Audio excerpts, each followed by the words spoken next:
जय श्री कृष्णा। आप सभी सनातन प्रेमियों को सादर नमन एवं वंदन। आज आप सभी के समक्ष श्रीमद् भगवत गीता के प्रथम अध्याय को लेकर उपस्थित हुआ, जिसमें धृतराष्ट्र संजय से कहते हैं कि हे संजय, इस युद्ध क्षेत्र में क्या चल रहा है। आइए इसका हम सस्वर वाचन करते हैं और इसके भावार्थ को समझते हैं। ओम श्री परमात्मने नमः। श्रीमद् भगवद गीता अथ प्रथमो अध्याय।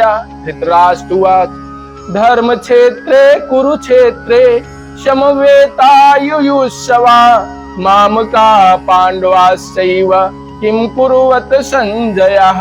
अर्थात धृतराष्ट्र संजय से कह रहे हैं, हे संजय, धर्म क्षेत्र के युद्ध क्षेत्र में कुरुक्षेत्र में हमारे और पांडव के पुत्रों के बीच क्या चल रहा है, कैसा घटित हो रहा है, कृपया हमें बताएं। संजय उवाच। संजय कहते हैं, दृष्ट्वा तु पांडवानीकं व्यूढ़ं दुर्योधनस्तदा आचार्यम् उपसंगम्य राजा वचनं ब्रवीत्। अर्थात उस समय राजा दुर्योधन ने व्यूह रचना युक्त पांडवों की सेना को देख करके आचार्य द्रोण के पास जाकर बोले, पश्यतां पांडुपुत्राणाम आचार्यं महती चमूं व्यूढ़ां द्रुपद पुत्रेण तौ शिष्येण धीमता। अर्थात हे आचार्य, आपके बुद्धिमान शिष्य द्रुपद पुत्र धृष्टद्युम्न द्वारा व्यूह रचना खड़ी की हुई है।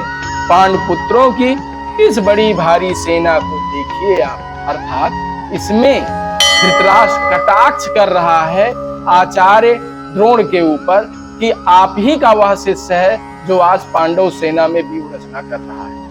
अत्र शूरा महेश्वासा भीम अर्जुन समायुधि युधानो विराटस्य द्रुपदस्य महारथा दृष्टकेतुश्चेकितान काशीराजस्य वीर्यवान् पुरजित कुन्तिभोजश्च शैव्यस्य नरपुङ्गवा युधामन्युस्य विक्रान्त उत्तम औजाश्च वीर्यवान् सौभद्रो द्रौपदयाश्च सर्व एव महारथा। अर्थात दुर्योधन कहता है, हे गुरुजी, इस सेना में बड़े बड़े धनुष वाले तथा युद्ध में भीम अर्जुन के समान शूरवीर सात्यकी और विराट तथा महारथी राजा द्रुपद, दृष्टकेतु और चेकितान तथा बलवान काशीराज, पुरजित, कुंतिभोज और मनुष्यों में श्रेष्ठ शैव्य पराक्रमी युधामन्यु तथा बलवान उत्तम औजा सुभद्रा पुत्र मन्यु एवं द्रौपदी के पांचों पुत्र एक साथ ये सभी महारथी उपस्थित हैं। अस्माकं तु विशिष्टाये तान्निबोध दुर्योत्तमं नायका मम सैन्यस्य संजयार्थं तान् ब्रवीमि ते भवान् भीष्मस्य कृष्णस्य कृपश्च समितिञ्जया अश्वत्थामा विकर्णस्य सौमदत्ते तथैवच। अर्थात दुर्योधन कहता है, हे ब्राह्मण श्रेष्ठ, अपने पक्ष में जो जो प्रधान हैं उनको भी आप जानिए और उनको भी आप पहचानिए। समझिए, आपकी जानकारी के लिए बता रहा हूं कि हमारे सेना में जो जो मुख्य सेनापति हैं उनके बारे में। आप स्वयं द्रोणाचार्य जी और पितामह भीष्म, कर्ण और संग्राम विजयी कृपाचार्य तथा वैसे ही अश्वत्थामा, विकर्ण और सोमदत्त का पुत्र भूरिश्रवा है। अन्ये च बहवः शूरा मदर्थे त्यक्त जीविता नाना शस्त्र प्रहारणा सर्वे युद्ध विशारदा अपर्याप्तं तदस्माकं बलं भीष्माभिरक्षितं पर्याप्तम त्विदम एतेषां बलम भीमाभिरक्षितम। अर्थात और भी महान व्यक्तित्व वाले महापुरुष सेनापति मेरे लिए अपने जीवन की आशा को त्याग करके प्राण देने के लिए जो है इस युद्ध में उपस्थित हैं, जो शस्त्र अस्त्रों से सुसज्जित अपने बाहुबल को निपुण किए हुए हैं और उसमें वो चतुर हैं।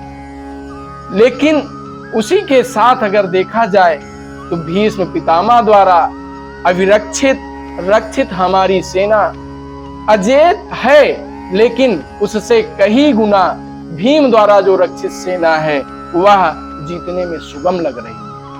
अयनेषु च सर्वेषु यथा भागम अवस्थिता भीष्ममेव अभिरक्षन्तु भवन्ता सर्व एव हि। अर्थात दुर्योधन सशंकित हो गया है और वह अपने सभी सेनापतियों से आग्रह कर रहा है, आदेश दे रहा है कि आप सभी भीष्म पितामह जी की जो है ओर से चारों तरफ से रक्षा कीजिए और वहां पे ही जाकर सब लोग उनकी देख रेख में युद्ध करिए। तस्य संजय नयन हर्षम कुरुवृद्धा पितामह सिंहनादम विनदोच्चै शंखम दधमौ प्रतापवान। अर्थात कौरवों में वृद्ध बड़े प्रतापी पितामह भीष्म जी हैं। उस दुर्योधन के हृदय में हर्ष उत्पन्न करने के लिए, उसे प्रसन्न करने के लिए उन्होंने उच्च स्वर में सिंह की दहाड़ के समान शंख बजाकर जो है उनको प्रसन्न करने का प्रयास है। श्रीमद् भगवद गीता के प्रथम अध्याय में अब भीष्म जी के द्वारा जब शंखनाद किया गया, उसके बाद उनके पक्ष में और उनके विपक्ष में जितने भी सेनापति थे सभी ने शंखनाद करना प्रारंभ कर दिया।